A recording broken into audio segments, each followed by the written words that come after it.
Ancient scrolls that were buried in volcanic ash during the eruption of Mount Vesuvius are now being deciphered 2,000 years later, thanks in part to artificial intelligence. For most of human history, the dead kept their secrets well. Civilizations rose, flourished, collapsed, and vanished, and much of what they knew went with them. Not just their kings and their wars, but their innermost thoughts, their fears, their warnings.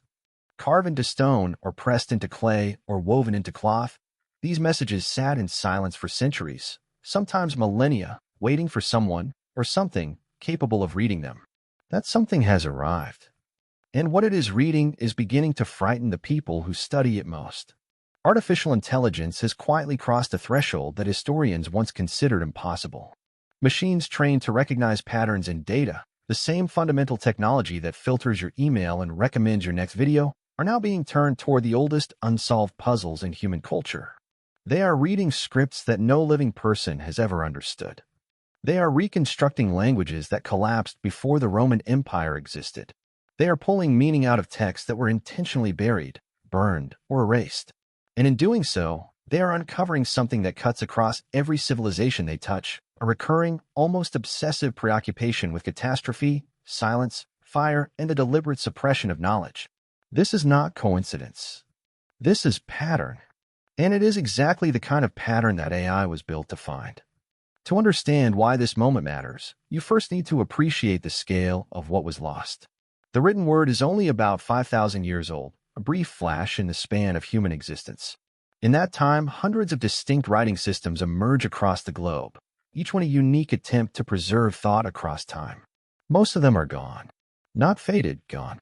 Their symbols remain, inscribed on durable materials that survived wars and floods and the grinding of centuries. But the knowledge of how to read them did not survive. It was locked inside the minds of people who died without passing it on, or who were killed before they could, or who lived in cultures so thoroughly erased that not even a whisper of the spoken language remained. Scholars call these undeciphered scripts, though the phrase barely captures how strange the situation is. We are not talking about dusty books in a forgotten corner of a library. We are talking about thousands of inscriptions, some of them enormous, some of them clearly sophisticated, some of them almost certainly containing ideas of deep importance to the people who created them, and we cannot read a single word. The Indus Valley script, used across what is now Pakistan and northwestern India more than 4,000 years ago, appears on thousands of seals and tablets. Researchers have cataloged every symbol. They have counted frequencies, mapped distributions, analyzed patterns, and they still cannot tell you what a single inscription says. There is no bilingual key, no helpful overlap with a known language, no Rosetta moment. The Indus Valley civilization, one of the largest and most sophisticated of the ancient world, remains, in the most literal sense, speechless. The same is true of Rongorongo, the enigmatic script of Easter Island.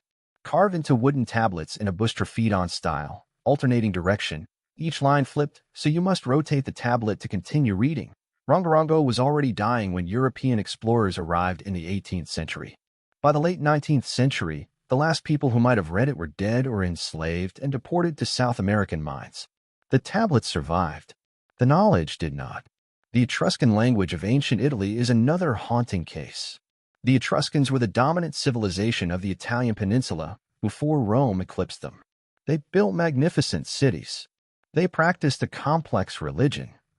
They wrote extensively, on tombs, on mirrors, on lead tablets buried in the earth. We have recovered thousands of their inscriptions. We know their alphabet, borrowed from Greek. We can sound out their words. And yet the meaning remains stubbornly out of reach. Because Etruscan is a language isolate, it connects to no other known language family. Reading Etruscan without a translation guide is like holding a book written in a script you've mastered but a vocabulary you've never encountered. You can pronounce every word. You understand none of them. These scripts have resisted every human attempt at decipherment for centuries. They have defeated brilliant cryptographers, professional linguists, and devoted amateurs who dedicated entire careers to the problem. Some have begun to yield, slowly, partially, to something entirely new. Artificial intelligence does not read the way humans do. It does not need to understand meaning in order to extract structure. This is the key insight that makes AI so powerful for decoding ancient scripts, and it is also what makes the experience of working with it so uncanny for the scholars involved. When a language model or a pattern recognition system is trained on an undeciphered script, it is not trying to understand what the words mean. It is asking a different set of questions entirely. How often does this symbol appear? What other symbols tend to surround it? Is it more common at the beginning of an inscription or the end? Does it cluster with certain symbols in certain types of contexts? These are statistical questions, not semantic ones. And answering them at scale, across thousands of inscriptions tracking millions of relationships, is something AI can do in hours that would take a human researcher years. The technique of neural network modeling allows researchers to feed systems enormous quantities of visual data, photographs of inscriptions, digitize manuscripts, scan tablets, and let the system identify recurring visual units, group them by similarity, and begin building something like a grammar without any prior knowledge of what the language sounds like or means. Character segmentation tools can isolate individual symbols from damaged or faded surfaces, cleaning up the noise introduced by age, weather, or deliberate defacement. Symbol clustering algorithms can then group related signs and suggest functional categories. This cluster might be acting like nouns, that one like verbs, those recurring sequences might be proper names. One of the most remarkable developments in recent years has been the application of this technology to documents that were not just forgotten but actively concealed. Palimpsests, manuscripts where the original writing was physically scraped away and replaced with new text, preserve ghostly traces of their erased contents in the microscopic grooves left by the original stylus or quill. A technique called reflectance transformation imaging captures a manuscript from dozens of angles under precisely controlled lighting, revealing surface textures invisible to the naked eye.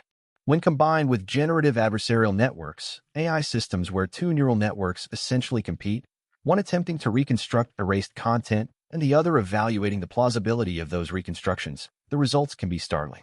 Text that was deliberately destroyed centuries ago is being brought back to legibility, character by character, out of the residue of its own erasure.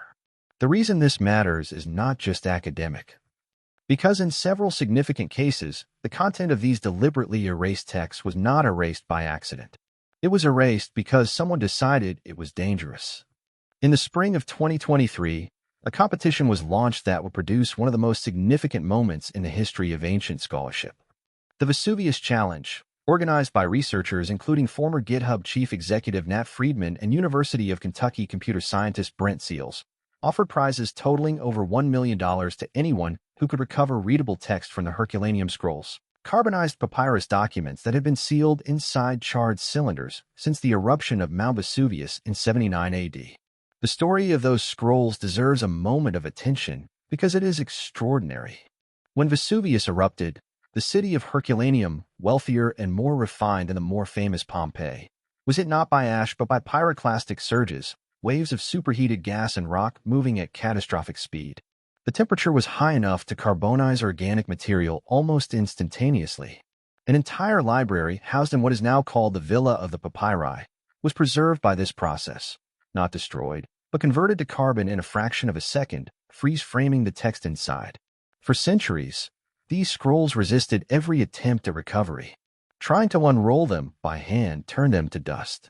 Early attempts using steam or chemical treatments destroyed more than they revealed. The scrolls sat in museum collections around the world, black cylinders that looked like lumps of charcoal, their contents seemingly beyond reach forever. The Vesuvius Challenge changed that by applying micro-CT scanning, essentially an extremely high-resolution X-ray that captures cross-sectional images through solid objects, combined with AI systems trained to detect the subtle density differences between carbonized ink and carbonized papyrus. The ink, it turns out, is chemically distinct enough from the surrounding material that, under the right analysis, it casts a detectable shadow even deep inside a sealed scroll. The AI does not need to see the text. It needs only to detect where the ink is. In October 2023, a college student named Luke Ferreter became the first person in nearly 2,000 years to read a word inside one of these sealed scrolls. The word was porphyros, Greek for purple, a color associated with royalty and power. That single word earned him a $50,000 prize. But it was what came next that caught the attention of more than just classicists. Working with fellow researchers Yusef Nader and Julian Schilliger, Ferreter's team ultimately recovered more than 2,000 Greek letters from within the scroll, enough to identify the author as Philodemus of Gadara, a prominent Epicurean philosopher who was a student of Zeno of Sidon and a figure of significant intellectual influence in the late Roman Republic. Philodemus was not a minor thinker. He was part of a school of philosophy that explicitly challenged the religious and political foundations of Roman power, arguing that the gods did not intervene in human affairs, rejecting the manipulation of populations through fear of divine punishment, and warning against what they saw as the corrupt entanglement of political authority and religious doctrine. The content of the recovered text was a philosophical treatise. Some of it matched what scholars expected from Philodemus's known work. But certain passages, still under intense academic scrutiny, contained language that struck researchers as unusual. References to fire not as metaphor, but as recurring event. Discussion of periods when voices were deliberately suppressed, when knowledge was withheld from certain populations, when those in power managed what was known and what was spoken. One fragment, contested among scholars, appears to use language roughly translatable as guidance for how a small number of the educated should preserve themselves and their knowledge during periods of upheaval and enforced silence. Philodemus wrote this before Vesuvius erupted. He did not witness the destruction of Herculaneum. He was not recording catastrophe, he was anticipating something. Whether that anticipation was philosophical abstraction, personal observation of political trends in the late Republic, or something more, researchers are still debating. But the scroll survived the very event it may have been warning about. And it took an AI to read it. The Herculaneum scrolls are dramatic, but they are not alone. Around the world, AI is being applied to ancient scripts with increasing effectiveness, and the themes emerging from these decoded texts are producing a distinctive kind of unease. In China, the oracle bones of the Shang dynasty represent some of the earliest known Chinese writing, dating to roughly 1300 BCE. These inscriptions were not intended as permanent historical records. They were questions, carved into turtle shells or the shoulder blades of oxen, heated until the bone cracked, and then interpreted by priests as responses from divine powers. The questions carved into the bones were preserved along with whatever answers the priests read from the cracks. For generations, scholars have worked slowly through these inscriptions using traditional comparative methods, tracing the evolution of characters from their archaic Shang forms to recognizable modern Chinese equivalents. In 2024, Chinese researchers introduced AI systems capable of performing this character matching with a speed and accuracy that transformed the field. Hundreds of thousands of digitized glyphs, training on known correspondences, and using image recognition to extend to uncertain or damaged examples allowed researchers to move through backlogged collections that had been waiting for analysis for decades.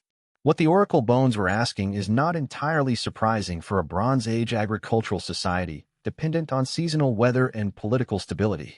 There are questions about harvests and rainfall and military campaigns. But recurring themes include questions about plague, about celestial signs, about when to remain silent and when to act. One cluster of inscriptions appears to record a period of systematic inquiry into patterns of catastrophe, not single events but cycles, recurring conditions that the Shang priests were tracking across generations. The bones were not just predicting the future. They were trying to find a pattern underneath the future, the underlying rhythm of disaster and recovery that would let those in power know when to act and when to wait. This preoccupation with cycles, with the idea that catastrophe is not random but recurrent, not unique but patterned, appears again and again in the text that AI is now helping scholars access. Among the most remarkable decipherment projects underway involves a script that was not lost to conquest or catastrophe, but to deliberate social exclusion. Nushu, literally women's writing in Chinese, was developed in the Hunan province of southern China by women who were denied formal education and therefore denied access to standard written Chinese. Over generations, these women created their own script, passed from mother to daughter, sister to sister, written in songs and letters and embroidered into cloth. It was kept hidden from men. For a very long time, the outside world barely knew it existed. In 2025, researchers at Dartmouth College used deep learning techniques to begin systematically decoding and digitizing the Nushu corpus. Working with just 35 paired samples of original Nushu text alongside their Chinese translations, they trained a model that achieved nearly 50% accuracy in predicting Nushu structure and meaning, an extraordinary result for a script that no AI system had ever encountered. The model was then applied to text that had never been translated. What emerged was not light poetry.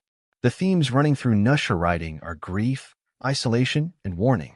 Women writing to other women about lives of constrained silence.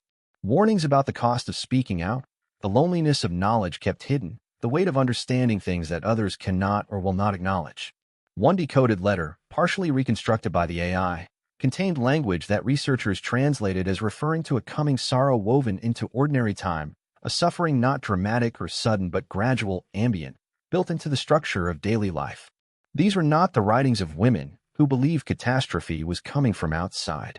They were the writings of women who understood that catastrophe was already present, already ongoing, and that the only response available to them was to record it, to pass it on, and to hope that someone someday would be able to read it. That someone turned out to be a machine. The question that haunts all of this work is one that AI itself cannot answer. Why did so many of these scripts disappear? Time and disuse are the standard explanations. Languages fade when populations shift, when trade routes change, when more powerful neighbors absorb smaller cultures. These forces are real. Latin displaced Etruscan not through any dramatic campaign, but through the slow gravitational pull of Roman economic and political dominance over centuries. The written form of Mayan glyphs declined as Spanish colonial authorities systematically suppressed indigenous culture, burning manuscripts and breaking up the networks of learned specialists who maintained the tradition of inscription. But there are cases where the evidence points towards something more deliberate. The Roman state, which was generally tolerant of foreign religious practices, drew a specific and documented hard line at certain Etruscan religious rites. Some Etruscan practices associated with prophecy and the reading of celestial signs were explicitly prohibited. The surviving fragments of Etruscan religious and divinatory texts include references to cyclical catastrophe, to the structured rise and fall of civilizations across long periods of time, teachings that may have been politically inconvenient for a Roman imperial ideology built on the premise of eternal, ordained Roman dominance. If Rome suppressed specifically those aspects of Etruscan knowledge that challenged its own narrative about time and power, then what we have lost is not just a language. We have lost a competing theory of history, one that said empires fall on schedule, that power is always temporary, that the cycles that ended previous civilizations will end this one too. That is a very different kind of erasure than simple neglect. The Voynich manuscript occupies a different but related space. Found in an Italian monastery in the early 20th century, this book, filled with an unknown script and bizarre illustrations that have resisted every attempt at decipherment, may represent forbidden knowledge preserved through deliberate obscurity rather than lost through neglect. AI analysis in 2018 suggested the text might involve encoded or transposed Hebrew, with certain passages reconstructed as practical medical or botanical guidance.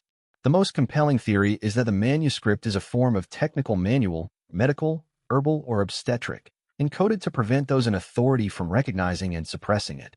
If so, it is not a lost language in the conventional sense. It is a hiding place. Here is what becomes visible when you step back and look at all of this together. Across cultures that had no contact with one another, across writing systems that evolved independently on different continents, across thousands of years of human history, the text that AI is now helping scholars recover share a striking set of preoccupations. Cycles of destruction and renewal. The deliberate suppression of certain kinds of knowledge. The importance of a small number of informed individuals preserving critical understanding through periods of collapse or enforced silence. The idea that catastrophe is not exceptional but structural, not something that happens to civilizations but something that happens inside them, generated by them, anticipated by those paying close enough attention. This does not require any mystical interpretation. There is a completely rational explanation for why ancient literate cultures would be preoccupied with these themes. People who can write are, almost by definition, people who participate in the organized structures of their society. They watch those structures. They see the patterns of institutional decay, political overreach, ecological stress, and social fracturing that precede collapse. They try to record what they are observing. They try to warn whoever comes next. They sometimes try to hide that warning where the forces of suppression will not find it. The terrifying part is not that these texts contain prophecy in any supernatural sense. The terrifying part is how recognizable the things they describe are. The erosion of truthful speech is a social norm. The concentration of knowledge, and therefore power, in fewer and fewer hands. The silencing of voices that challenge the dominant narrative of a civilization's permanence and righteousness. The gradual degradation of the natural systems on which everything depends. These are not descriptions of alien civilizations in remote times. They are descriptions of dynamics that anyone paying attention to the contemporary world can recognize. And now, for the first time, we have a tool that can read the records these earlier civilizations left of their own unraveling. AI does not filter for what is comfortable. It does not have ideological commitments that make certain conclusions inconvenient. It does not get tired or bored or discouraged. It simply reads. And what it is reading, across civilization after civilization, is a literature of warning that the civilizations themselves could not prevent. There is one more thing worth saying, and it is perhaps the most unsettling of all. Every ancient script that AI is helping to decode was created by people who knew, at some level, that what they were recording might not reach its intended audience directly. They were writing across time, in the hope that someone would eventually understand. The oracle bone priests in Shang Dynasty China, the women of Hunan encoding their suffering in songs and embroidery, the Epicurean philosophers of Herculaneum arguing against blind obedience in a scroll that will be buried under volcanic ash, all of them were, in their different ways, sending a message forward. The message is arriving now. Not through human memory or continuous tradition, but through pattern recognition algorithms trained on the statistical regularities of language. The intermediary is a machine that has no culture, no history, no stake in what the texts say. It decodes without comprehending, translates without feeling, recovers without judgment. Whether that is the right way to receive these messages, whether something essential is lost when the recovery is computational rather than cultural, is a question scholars are beginning to ask more urgently. But the more pressing question may be different. Given what these texts are saying, given the consistency and seriousness of what so many different civilizations felt the need to record and preserve and hide, what are we actually going to do with this knowledge? The scripts are speaking again. The warnings are being reconstructed, letter by letter, out of charred papyrus and cracked bone and embroidered cloth and palimpsest vellum. AI has given us the ability to read what our predecessors most needed us to understand. The question that none of the algorithms can answer is whether we are listening.